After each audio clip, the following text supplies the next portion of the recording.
আসসালামু আলাইকুম।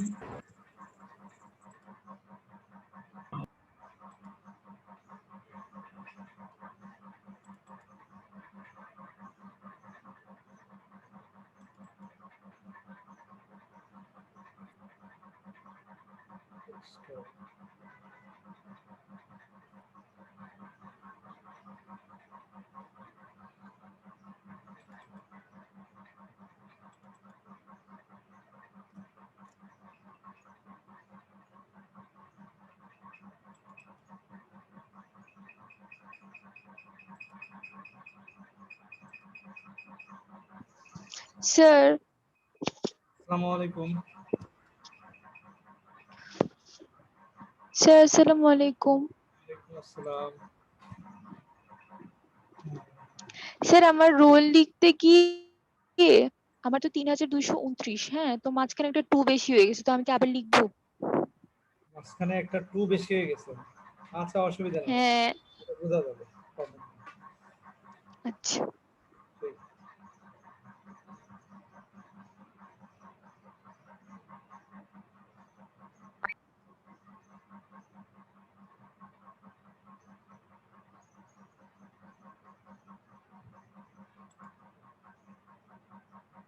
ওকে, তোমরা স্ক্রিন কি দেখতে পাচ্ছ? ওহো, সরি, আমি একটু ভুল করে ফেললাম। দ্বাদশ শ্রেণীর এটা করে ফেলছি।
আমরা আজকে কততম ক্লাস যেন করছি?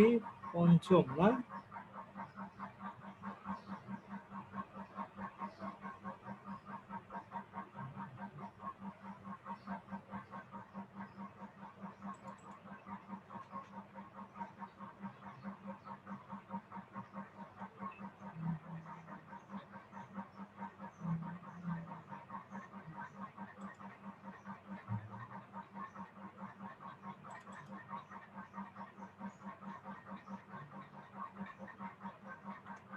ওকে,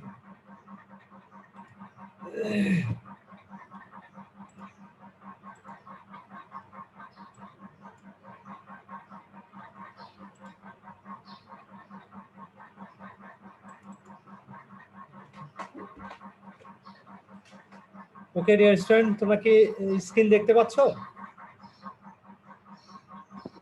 জি স্যার। তাহলে আমরা আমাদের ক্লাসটা এখন শুরু করি ইনশাআল্লাহ।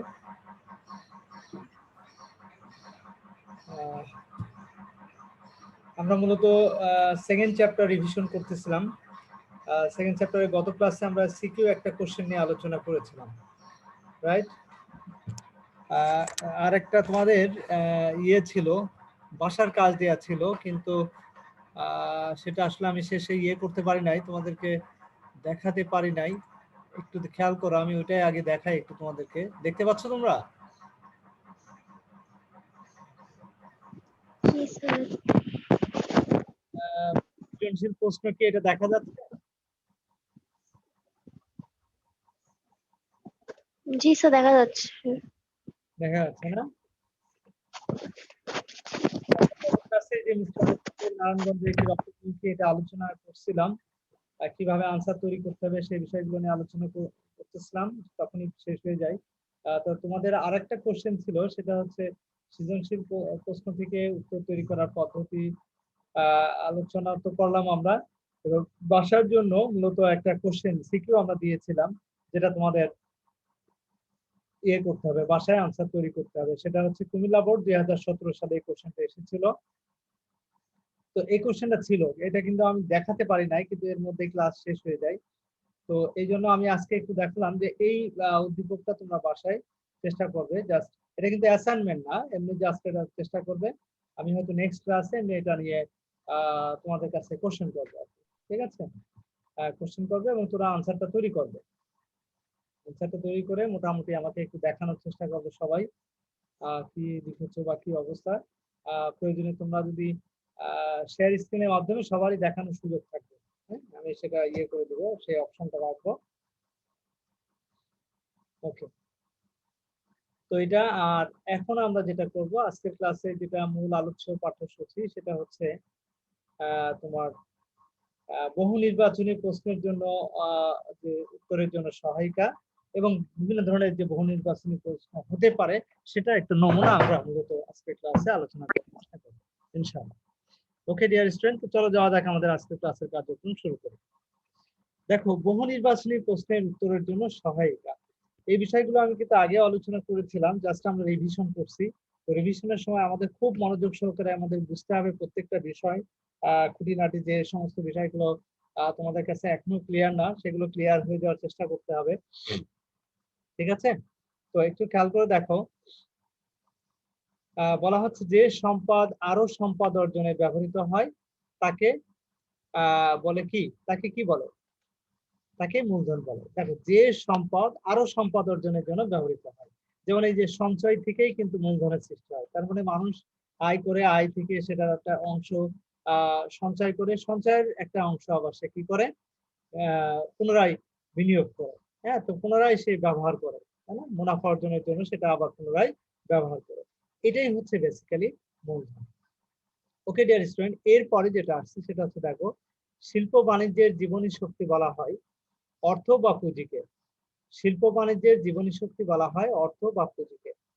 এখানে আহ শিল্প বাণিজ্যের জীবনী শক্তি বলা হচ্ছে অর্থ বা পুঁজিকে, অর্থাৎ অর্থ বা পুঁজি যদি না থাকে, মূলধন, দ্যাট মিনস মূলধন যদি না থাকে, তাহলে শিল্প বাণিজ্য কিন্তু চলবে না, কারণ এটার মূল শক্তিটাই হচ্ছে তোমার অর্থ বা পুঁজি।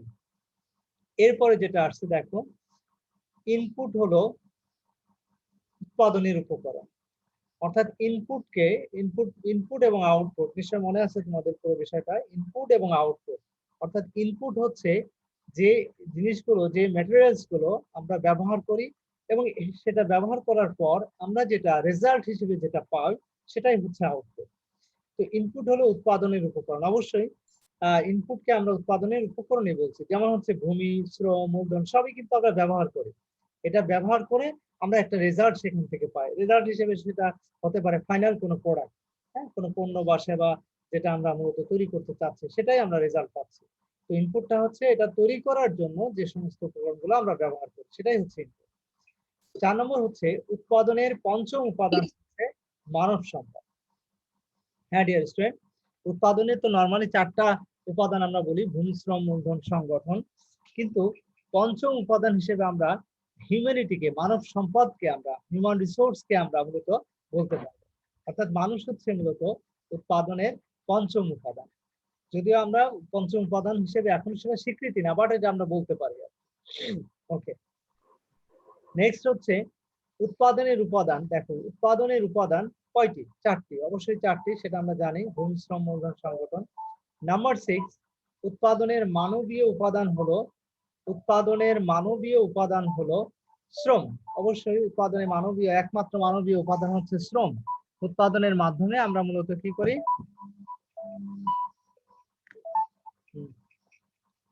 উৎপাদনের মাধ্যমে আমাদের যেটা হয় সেটা হচ্ছে,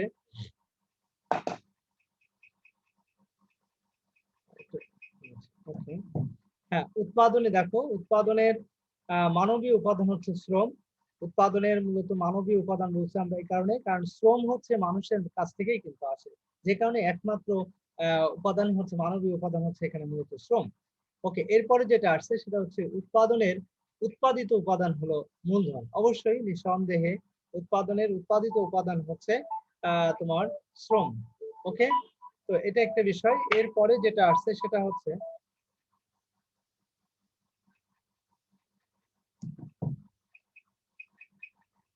ওকে,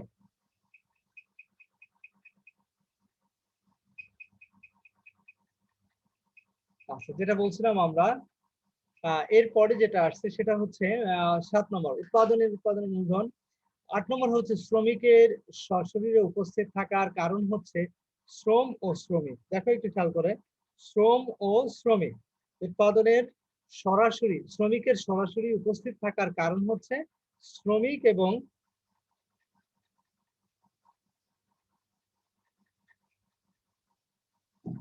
ওকে। ক্যানেও কি বলছে দেখো একটু খেয়াল করে, ক্যানেও যে সরি এক্সট্রিমলি সরি, আমার কখন আসছিল সেখানে একটা মেসেজ দিয়ে করলাম, সেটাই বলে ফেলছি, সরি একটু। এরপর যেটা বলছিলাম, শ্রমিকের সরাসরি উপস্থিত থাকার কারণ হচ্ছে শ্রম ও শ্রমিক। অর্থাৎ শ্রম ও শ্রমিক হচ্ছে মূলত শ্রমিকের সরাসরি উপস্থিত থাকার যে রেজাল্ট সেটা। অর্থাৎ শ্রমিকরা যদি উপস্থিত থাকে সরাসরি, তখনই কিন্তু শ্রম তৈরি হবে। 9 হচ্ছে উৎপাদনের যে উপাদানটি প্রকৃতির দান। উৎপাদনের যে উপাদানটি হচ্ছে প্রকৃতির দান, অর্থাৎ ভূমি হচ্ছে এখানে উৎপাদনের কি বলে, উৎপাদনের যে উপাদানটি প্রকৃতির দান সেটা হচ্ছে ভূমি। অর্থাৎ ভূমি হচ্ছে এখানে একমাত্র প্রকৃতির দান, বাকিগুলো কিন্তু প্রকৃতির দান না। যেমন মনে করো শ্রম, মূলধন, সংগঠন, এগুলো সব কিন্তু প্রকৃতির না, ন্যাচারালি আসে না। একমাত্র প্রকৃতির উপাদান হচ্ছে ভূমি। ভূমির অন্যতম বৈশিষ্ট্য হচ্ছে স্থানান্তরের অযোগ্য, কারণ ভূমিকে কখনো ট্রান্সফার করা যায় না। অর্থাৎ এক জায়গা থেকে আরেক জায়গায় আমরা এটা কি করতে পারি না, ট্রান্সফার করতে পারি না। ওকে, দেন এর পরের এসে চলে যায় আমরা, দেখো উৎপাদন কাজে ব্যবহৃত প্রকৃতি সকল দানকে বলে ভূমি। অর্থাৎ উৎপাদনের কাজে ব্যবহৃত প্রকৃতি প্রদত্ত সকল দানকেই আমরা বেসিক্যালি ভূমি বলে থাকি। নিশ্চয় বুঝতে পেরেছো তোমরা। এরপরে 12 নম্বরে যেটা আসছে, দেখো মূলধনের বৈশিষ্ট্য হলো উৎপাদনশীলতা। নিঃসন্দেহে আমরা এর আগেও আলোচনা করলাম, কোন একটা প্রশ্নের মধ্যে চলে আসছিল যে মূলধনের উৎপাদিত উপাদান বা উৎপাদনশীলতা হচ্ছে মূলত মূলধনের অন্যতম বৈশিষ্ট্য। 13 নম্বর হচ্ছে উৎপাদনের যে উপকরণ ঝুঁকি গ্রহণ করে সেটা হচ্ছে মূলধন, কারণ মূলধনই হচ্ছে মূলত ঝুঁকি গ্রহণ করার অন্যতম ফ্যাক্টর। নাম্বার 14, সংগঠন হলো ভূমি, শ্রম ও মূলধনের সমন্বয়। অবশ্যই ভূমি, শ্রম এবং মূলধনকে সমন্বয় করে মূলত বেসিক্যালি সংগঠন, কারণ এই তিনটি উপাদানকে সংগঠনের মাধ্যমে সেটা সমন্বিত হয়ে থাকে। ওকে, নাম্বার 15, তাঁতীয় কাপড় বুনন পেশাগত শ্রম বিভাগের অন্তর্ভুক্ত। অর্থাৎ তাঁতীয় কাপড়, দেখো একটু খেয়াল করো, তাঁতের তৈরি যে কাপড়, সেই কাপড় বুননের যে বিষয়টা, সেই বিষয়টা মূলত এটা এক ধরনের পেশাগত শ্রম বিভাগের অন্তর্ভুক্ত। কারণ তাঁতি হচ্ছে কিন্তু একটা পেশা, এবং এই পেশায় তারা কাজ করে কি, তারা হচ্ছে মূলত বিভিন্ন ধরনের পোশাক আশাক তারা কি করে তৈরি করে, তাঁতের মাধ্যমে এটা তৈরি করে, এবং তাদের এই কাজটাকে মূলত এক ধরনের পেশাগত শ্রম হিসেবে আমরা গণ্য করে থাকি। নাম্বার 16, সর্বনিম্ন দুজনকে নিয়ে অংশীদারি সংগঠন গড়ে ওঠে। অবশ্যই রাইট, সর্বনিম্ন দুজনকে নিয়ে মূলত অংশীদারি ব্যবসা গড়ে ওঠে। আচ্ছা, এরপরে দেখো সর্বোচ্চ কতজন, এটা কি জানো? অবশ্য সর্বোচ্চ কতজন? সর্বোচ্চ হচ্ছে ব্যাংকিং ব্যবসায়ের ক্ষেত্রে 10 জন, আর সাধারণ অংশীদারি ব্যবসায়ের ক্ষেত্রে 20 জন। দেখো 17 নম্বর, ব্যাংকিং অংশীদারি সংগঠনের সর্বোচ্চ অংশীদার হচ্ছে 10 জন। এই যে এখানে বলে দিচ্ছে ব্যাংকিং অংশীদারি সংগঠনের সর্বোচ্চ অংশীদার হবে 10 জন। সংরক্ষণ প্রক্রিয়ার মাধ্যমে সময়গত উপযোগ সৃষ্টি হয়। নিঃসন্দেহে সংরক্ষণ, আমরা যে ওয়্যার হাউজিং করে রাখি, গুদামজাতকরণ করে রাখি, এর মাধ্যমে বেসিক্যালি যে উপযোগ তৈরি হয় সেটাকে আমরা বলি সময়গত উপযোগ। নাম্বার 19, মূলধন গঠনের সূত্র হলো মোট উৎপাদন মাইনাস ভোগ। অর্থাৎ মূলধন গঠনের সূত্র একটু খেয়াল করো, মূলধন কিভাবে গঠন হয়। আমরা যেটা মোট উৎপাদন করি, সেখান থেকে যতটুকু আমরা ভোগ করি সেটা মাইনাস করার পর যেটা থাকে সেটাই কিন্তু আমরা সঞ্চয় করি, আর সেই সঞ্চয়েরই একটা অংশ কিন্তু আমরা কি করি, পুনরায় বিনিয়োগ করি, যেটা মূলধন হিসেবে গণ্য হয়। ওকে, অ্যান্ড দেন যেটা আসছে সেটা হচ্ছে আহ, সংগঠনের মাধ্যমে সকল মানবীয় ও অমানবীয় সম্পদ একত্রিত করা হয়।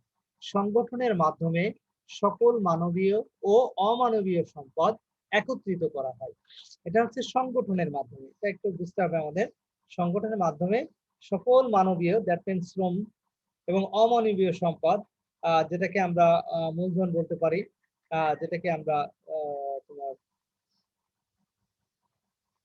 শ্রম বলতে পারি, সবই মূলত অমানবীয় সম্পদ, যেটাকে আমরা সংগঠনের মাধ্যমে, অর্গানাইজেশনের মাধ্যমে আমরা কি করতে পারি, এটা একত্রিত করতে পারি বা সমন্বয় করতে পারি। ওকে ওকে ডিয়ার স্টুডেন্ট, আমরা নেক্সট এসে চলে যাচ্ছি। তোমাদের এ পর্যন্ত আমরা যে 20 নম্বর পর্যন্ত আলোচনা করলাম, এখানে কারো কোনো কোশ্চেন আছে কিনা?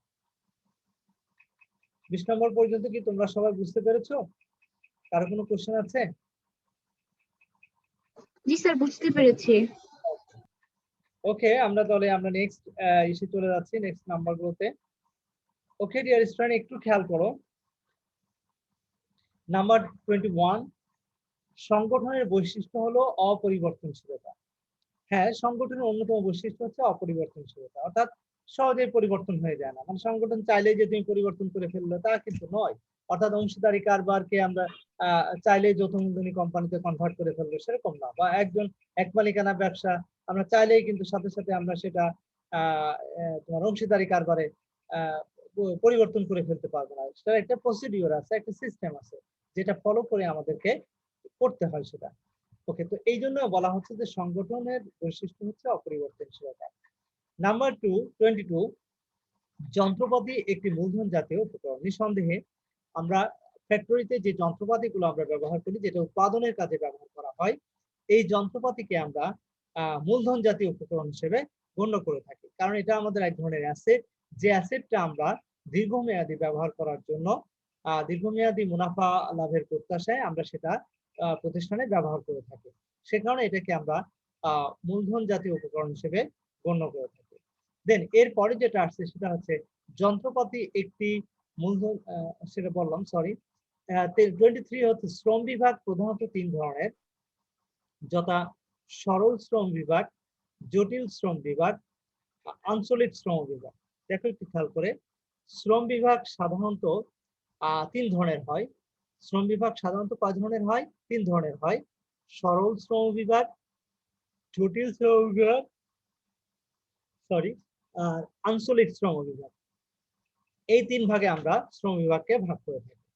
ওকে, নাম্বার 24, মূলধন গঠনের পর্যায় হচ্ছে 4টি। অর্থাৎ মূলধন গঠনের যে ধাপ, যে পর্যায়, সেটাকে আমরা 4 ভাগে ভাগ করে থাকি। ওকে, মূলধন গঠনের ধাপ বা পর্যায়কে আমরা বেসিক্যালি 4টি ধাপে আমরা ভাগ করে থাকি, যেটা আমরা আমাদের যে টপিক আমরা যখন আলোচনা করেছিলাম তখন নিশ্চয়ই মনে আছে তোমাদের, মূলধন গঠনের পর্যায় বা ধাপ কি হবে সেটা আমরা আলোচনা করেছিলাম। নিশ্চয় মনে আছে তোমাদের, এখানে 4টি পর্যায় হবে বা 4টি ধাপ আমরা লক্ষ্য করেছি। নাম্বার 25, আলো, বাতাস, বনজ ও খনিজ সম্পদ কিসের অন্তর্ভুক্ত? অবশ্যই ভূমির অন্তর্ভুক্ত, কারণ এগুলো সবই হচ্ছে প্রকৃতি প্রদত্ত, ন্যাচারালি কিন্তু আমরা এটা পাই। তাহলে এটাকে আমরা কি বলছি? এগুলো সবই হচ্ছে ভূমির অন্তর্ভুক্ত। ওকে ডিয়ার স্টুডেন্ট, নেক্সট যেটা আসছে সেটা হচ্ছে, দেখো খেয়াল করে, তোমার 26, ভূমির উৎপাদন ক্ষমতার তারতম্য দেখা যায় প্রকৃতির কারণে। অবশ্যই ভূমির উৎপাদন ক্ষমতার যে তারতম্য সেটা আমরা দেখতে পাই প্রকৃতির কারণে। কিভাবে? একটু খেয়াল করো, পাহাড়ি এলাকায় কোন এক ভূমির যে উর্বরতা, কোন সমতল ভূমি এলাকায় বা কোনো নিচু এলাকার, কোনো নিম্ন এলাকায় বা নিচু এলাকার জমির উর্বরতা কোনোভাবেই কিন্তু এক হয় না। অর্থাৎ ভূমি থেকে যে উৎপাদনের যে বিষয়টা, সেই উৎপাদনের বিষয়টা কিন্তু এক এক ভূমি আসলে এক এক রকম হয়ে থাকে। এই বিষয়টা ডিপেন্ড করে সম্পূর্ণ প্রকৃতির কারণে। অর্থাৎ এক অঞ্চলের ভূমি নির্দিষ্ট কোনো ফসল উৎপাদনের ক্ষেত্রে দেখবা অনেক বেশি উর্বর হিসেবে বা অনেক ভালো হিসেবে কাজ করে। আবার অনেক এলাকায় দেখা যাচ্ছে সেই নির্দিষ্ট ফসল আসলে হয় না। হ্যাঁ, তার মানে সেখানকার ভূমি আসলে উর্বর নয় যথেষ্ট পরিমাণে। তো এই যে তারতম্যটা আমরা লক্ষ্য করি, এটা কিন্তু এমনি এমনি হয়, এখানে আসলে মানুষের তৈরি কোনো বিষয় না। দেন এরপরে যেটা আসছে 27, ভূমির ক্ষেত্রে প্রান্তিক হ্রাস বৃদ্ধিজনিত উৎপাদন রেখা বিধিটি প্রযোজ্য। নিশ্চয় তোমরা বুঝতে পেরেছো, এটা আমরা আলোচনা করেছিলাম এই টপিকটা। ভূমির ক্ষেত্রে প্রান্তিক হ্রাস বৃদ্ধিজনিত উৎপাদন রেখা বিধিটি প্রযোজ্য। ধরো কোনো একটা ভূমিতে ফসল উৎপাদন করছো। ধরো ধান উৎপাদন করা হয়, কোনো একটা ক্ষেতে তুমি ধান উৎপাদন করো। তো প্রথম দেখা গেল যে 1 বিঘা জমিতে প্রথম বছর হয়তো 20 মণ ধান উৎপাদন হচ্ছে। পরের বছর দেখা যাচ্ছে আরো একটু যত্ন সহকারে বা সার পানি এগুলো ঠিক মতো ইয়ে করার কারণে, মেডিসিন দেওয়ার কারণে দেখা গেল যে ফসল তোমার আরেকটু বেড়ে গেল। দেখা যাচ্ছে হয়তো 25 মণ ধান সেখানে উৎপাদন হচ্ছে। এর পরের বছর তুমি চিন্তা করলে যে আরো সুন্দর করে এটা কিভাবে যত্ন সহকারে করা যায়, হ্যাঁ সেটার ব্যবস্থা নিলে তুমি। হ্যাঁ, তারপরে ঠিক মতো জমি মাড়াই করা, ঠিক মতো জমি আসলে চাষ করা, প্লাস হচ্ছে উন্নত জাতের বীজ সেখানে বপন করা, যথাসময়ে সার, কীটনাশক, ওষুধ, পানি এগুলো সেখানে সরবরাহ করা, সবকিছু ঠিক মতো যথাযথভাবে দেওয়ার পর সেখান থেকে দেখা গেলো পরের বছর উৎপাদন হচ্ছে 30 মণ। অর্থাৎ প্রথম দেখা গেলো যে 20 মণ ধান উৎপাদন করছো একই জমিতে, কিন্তু এর পরের বছর দেখা গেলো সেখান থেকে 25 মণ পাচ্ছ, এর পরের বছর সেখান থেকে 30 মণ পাচ্ছ।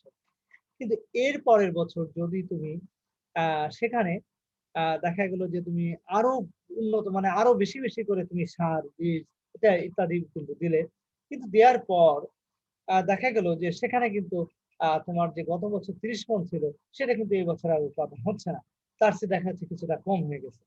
কিন্তু কোশ্চেন হচ্ছে কেন? কারণ হচ্ছে যে ভূমির যে উৎপাদন ক্ষমতা, যে মানে তার যে অ্যাবিলিটি, সেই অ্যাবিলিটির চেয়ে কোনোভাবেই কিন্তু তার বেশি উৎপাদন করা সম্ভব। যতই তুমি বেশি বেশি পরিমাণ সার, কীটনাশক, ওষুধ বা অন্যান্য উপকরণ যেগুলো দরকার সেগুলো তুমি ব্যবহার করো না কেন, উৎপাদন কিন্তু তোমার বৃদ্ধি পাবে না, উৎপাদন কিন্তু ক্রমান্বয়ে আবার কমতে শুরু করবে। কিন্তু কারণ কি? কারণ হচ্ছে যে ভূমির যে উর্বরা শক্তি সেটা কিন্তু প্রতি বছরে কিন্তু কিছুটা আস্তে আস্তে কমে যায়। এরপরে যদি আবার সেটার উর্বরা শক্তি বাড়াতে হয়, তাহলে আবার তোমাকে প্রসেস করে ভূমির সেই উর্বরা শক্তি বাড়ানোর জন্য তোমাকে পদক্ষেপ নিতে হবে। সেখানে কিন্তু ফসল, একই ধরনের ফসল চাষ করার মাধ্যমে না, এটা আমাদেরকে খেয়াল রাখতে হবে। তো এই জন্যই বলা হচ্ছে যে ভূমির ক্ষেত্রে প্রান্তিক হ্রাস বৃদ্ধি জনিত যে উৎপাদন রেখা, অর্থাৎ একটা নির্দিষ্ট সময় পর্যন্ত বৃদ্ধি পাবে, কিন্তু তারপরে কিন্তু আবার হ্রাস পেতে থাকে। তো এই যে এই বিষয়টি কিন্তু ভূমির ক্ষেত্রে প্রযোজ্য হবে। ওকে ডিয়ার স্টুডেন্ট, নিশ্চয়ই তোমরা বুঝতে পেরেছো। এরপরে যেটা আসছে 28, ভূমির যোগান প্রকৃতির উপর নির্ভরশীল, নিঃসন্দেহে। নাম্বার 29, যন্ত্রপাতি, কাঁচামাল ক্রয় ও শ্রমিক নিয়োগ প্রভৃতি নিয়ে কাজ করে সংগঠন। যন্ত্রপাতি, কাঁচামাল ক্রয় ও শ্রমিক নিয়োগ প্রভৃতি নিয়ে কাজ করে সংগঠন। ওকে, এরপরে দেখো নাম্বার 30, একজন শিক্ষক শিক্ষকতা ছেড়ে ব্যবসা শুরু করলেন। একে আমরা পেশাগত গতিশীলতা বলি। অবশ্যই একজন শিক্ষক দেখা গেল যে সে শিক্ষকতা করতেন, কিন্তু হঠাৎ করে তার আর শিক্ষকতা ভালো লাগছে না, সে ব্যবসা শুরু করলো শিক্ষকতা ছেড়ে। তাহলে তার এই যে পরিবর্তন, এই পরিবর্তনকে আমরা বলছি পেশাগত গতিশীলতা। ওকে, ওকে ডিয়ার স্টুডেন্ট, নিশ্চয় তোমরা বুঝতে পেরেছো। এখানে কারো কোনো কোশ্চেন আছে কিনা?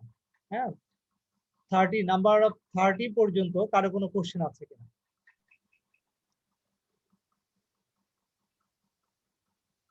ডিয়ার স্টুডেন্ট, 30 নম্বর কোশ্চেন পর্যন্ত কারো কোনো কোশ্চেন আছে? না স্যার। আমরা নেক্সট পেজ চলে গেলাম। এবার 31, একটু খেয়াল করো সবাই। শ্রমিকের দাম নির্ধারণ করে দক্ষতা। শ্রমিকের দাম নির্ধারণ করে দক্ষতার মাধ্যমে। ভালো করে খেয়াল করতে হবে। শ্রমিকের যে দাম, অর্থাৎ একজন শ্রমিকের বেতন কত টাকা দিতে হবে সেটা আসলে ডিপেন্ড করবে তার দক্ষতার অনুসারে। অর্থাৎ একজন শ্রমিকের যে বেতন, নিশ্চয়ই একজন অদক্ষ শ্রমিকের বেতন একই রকম হবে না।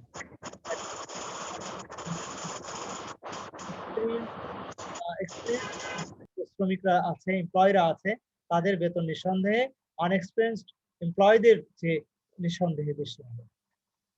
নাম্বার 32, আবহাওয়া, জলবায়ু, সূর্যের আলো, পানি ইত্যাদি ভূমি উপাদানের অন্তর্ভুক্ত। অবশ্যই, কারণ সবই কিন্তু প্রকৃতি প্রদত্ত।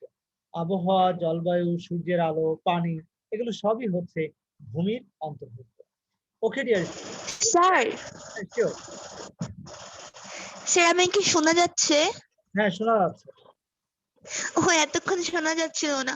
স্যার একটা হ্যাঁ, প্রশ্ন ছিল যে হ্যাঁ, উৎপাদনের যে উপাদান ঝুঁকি গ্রহণ করে সেটা হচ্ছে মূলধন, হুম, এমন একটা ছিল। হুম। স্যার সংগঠনও তো ঝুঁকি গ্রহণ করে, সেই সংগঠক সেও তো ঝুঁকি গ্রহণ করে স্যার।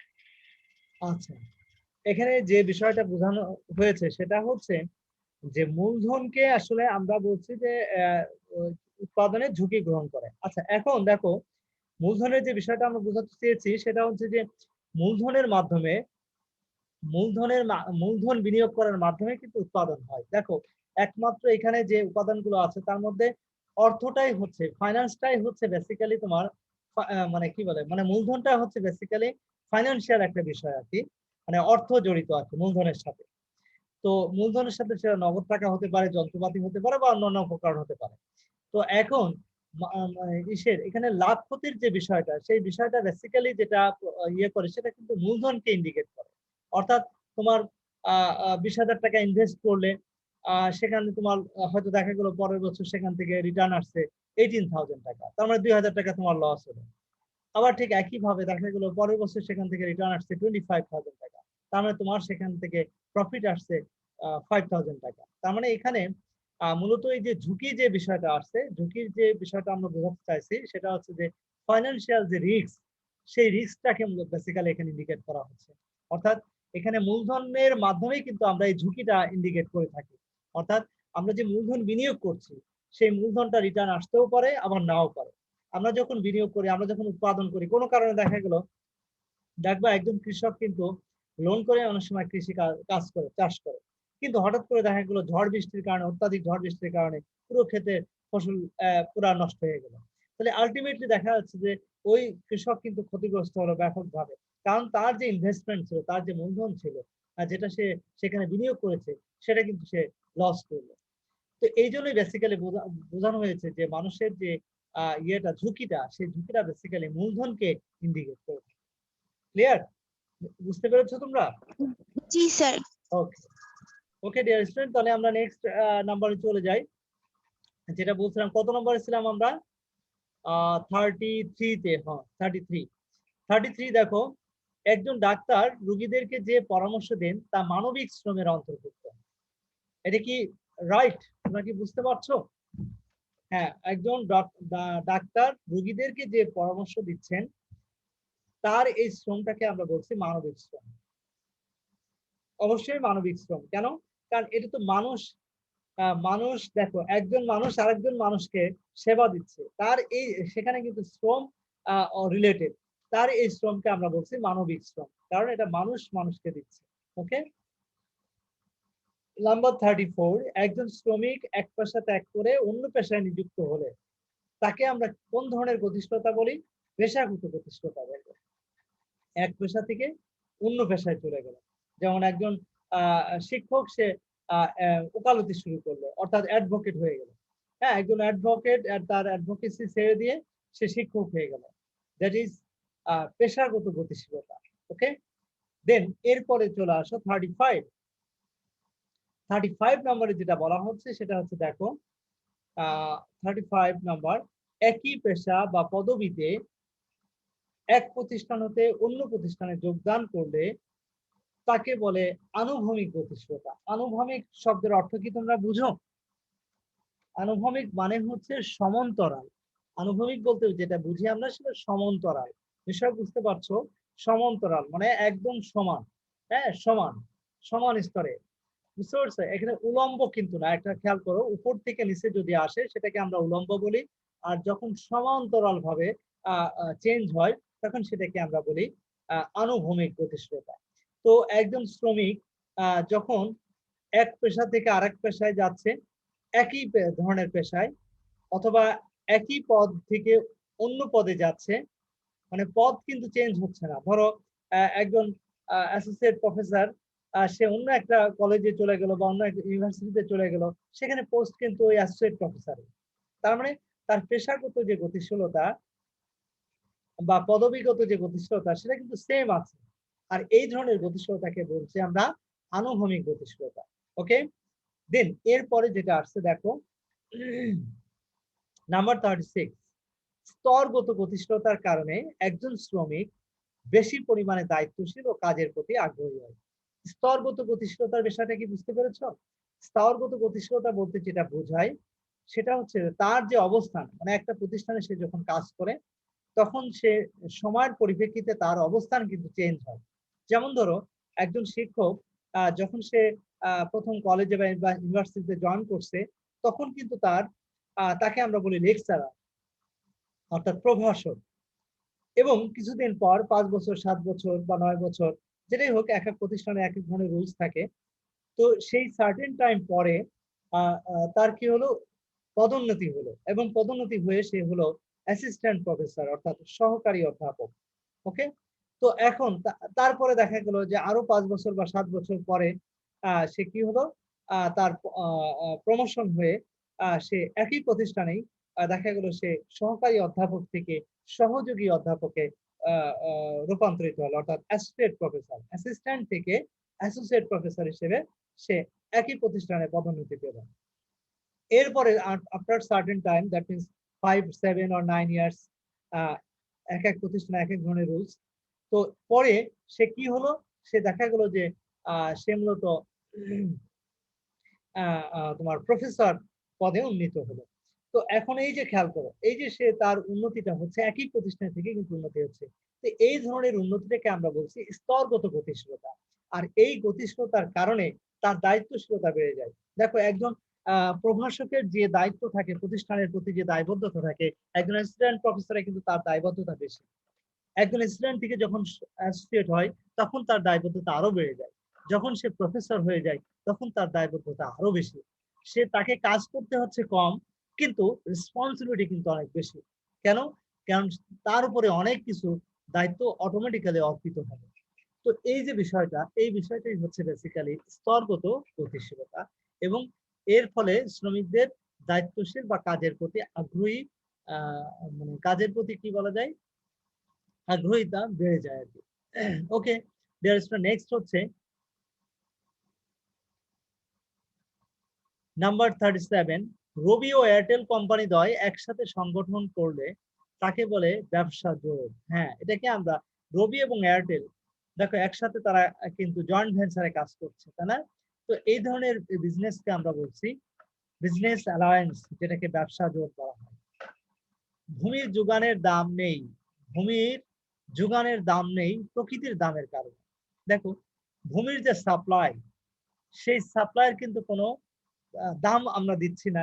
কেন? কারণ সেটা হচ্ছে প্রকৃতির দামের কারণে। কারণ প্রকৃতি থেকে যেহেতু প্রকৃতি কোনো দাম নিচ্ছে না, প্রকৃতির কারণেই কিন্তু অটোমেটিক্যালি আমরা সেটা পাচ্ছি। এই কারণে কিন্তু এটার এগেইনস্টে কোনো দাম আমাদেরকে পে করতে হচ্ছে না।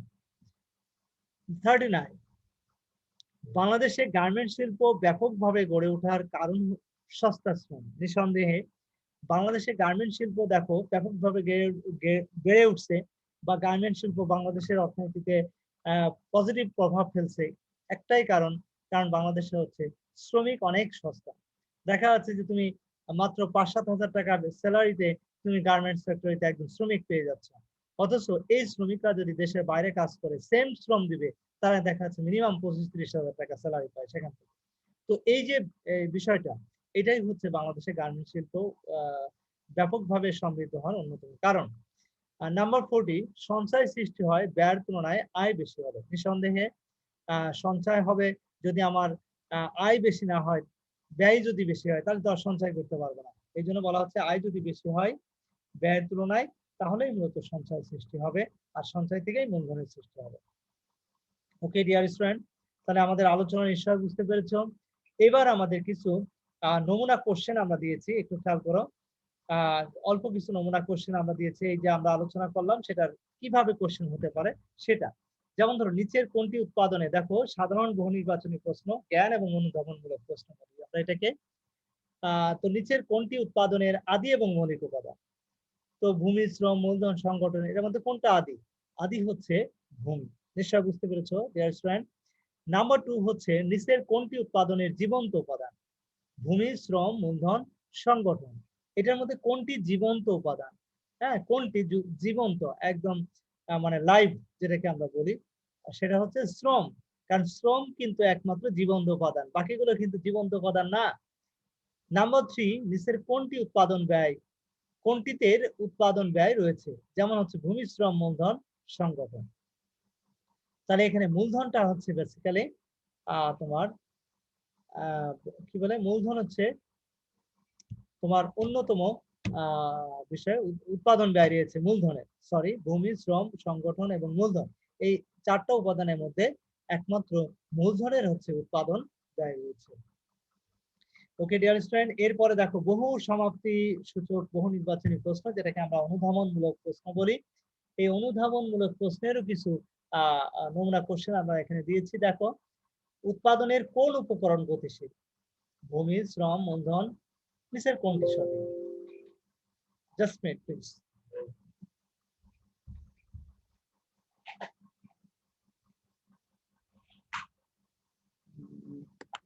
ল্যাপটপের চার্জার লাইনটা অফ করা ছিল, সরি। আচ্ছা, যেটা বলছিলাম আমরা, ভূমি শ্রমের, দেখো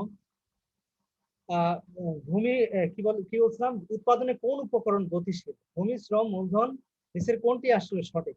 হ্যাঁ, এখানে মূলত শ্রম এবং মূলধন, হ্যাঁ, এই দুইটি উপাদান আসলে গতিশীল। আর ভূমি তো আসলে গতিশীল, এক জায়গা থেকে আরেক জায়গায় মুভমেন্ট করানো সম্ভব না।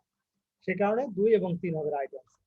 শ্রম বিভাগের উদ্দেশ্য হলো পণ্যের বাজার সৃষ্টি, একক প্রতি উৎপাদন ব্যয় বৃদ্ধি, যন্ত্রপাতির সদ্ব্যবহার, নিচের কোনটি সঠিক হবে? দেখো, এখানে শ্রম বিভাগের উদ্দেশ্য হচ্ছে পণ্যের বাজার সৃষ্টি, একক প্রতি উৎপাদন ব্যয় বৃদ্ধি, যন্ত্রপাতির সদ্ব্যবহার। তাহলে এখানে মূলত 1 এবং 3 হবে রাইট আনসার, অর্থাৎ পণ্যের বাজার সৃষ্টি এবং যন্ত্রপাতির সদ্ব্যবহার। এখানে একক প্রতি উৎপাদন ব্যয় বৃদ্ধি করা কিন্তু শ্রম বিভাগের উদ্দেশ্য না, এটা খেয়াল রাখতে হবে। ওকে ওকে ডিয়ার স্টুডেন্ট, আমরা নেক্সট পেজে চলে যাই। অভিন্ন তথ্য ভিত্তিক বহু নির্বাচনী প্রশ্ন, অর্থাৎ প্রয়োগ এবং উচ্চতার দক্ষতা ভিত্তিক প্রশ্ন। তো এক্ষেত্রে দেখো একটু খেয়াল করে, এখানে 6 এবং 7 নাম্বার কোশ্চেন, দুইটা কোশ্চেন, নিচে একটা উদ্দীপক দেওয়া আছে, সেই উদ্দীপকের আলোকে আমাদের এটা আনসার করতে হবে। সম্প্রতি মিস্টার রবিউল ঢাকার গাজীপুরে একটি কারখানা ভাড়া নিয়ে পোশাক তৈরি কাজ শুরু করেন, কারণ ওইখানে স্বল্প আয়ের প্রচুর মানুষ বসবাস করে। মিস্টার রবিউল তার কারখানার শ্রমিকদের তাদের দক্ষতা অনুযায়ী কাজ বন্টন করে দেওয়াতে তার ব্যবসার সফলতা দ্রুত আসে।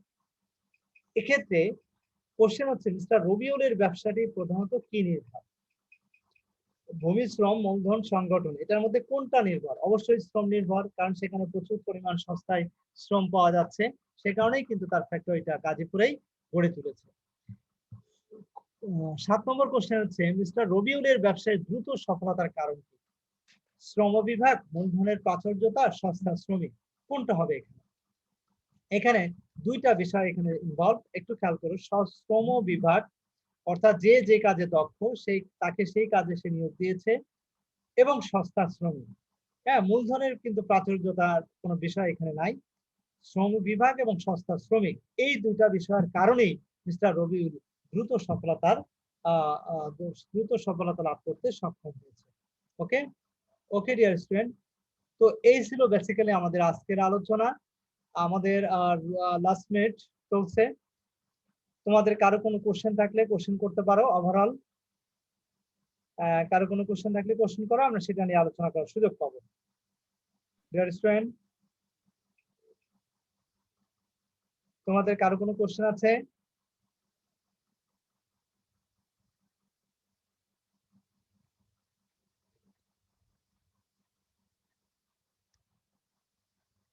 তোমাদের কারো কোনো কোশ্চেন আছে?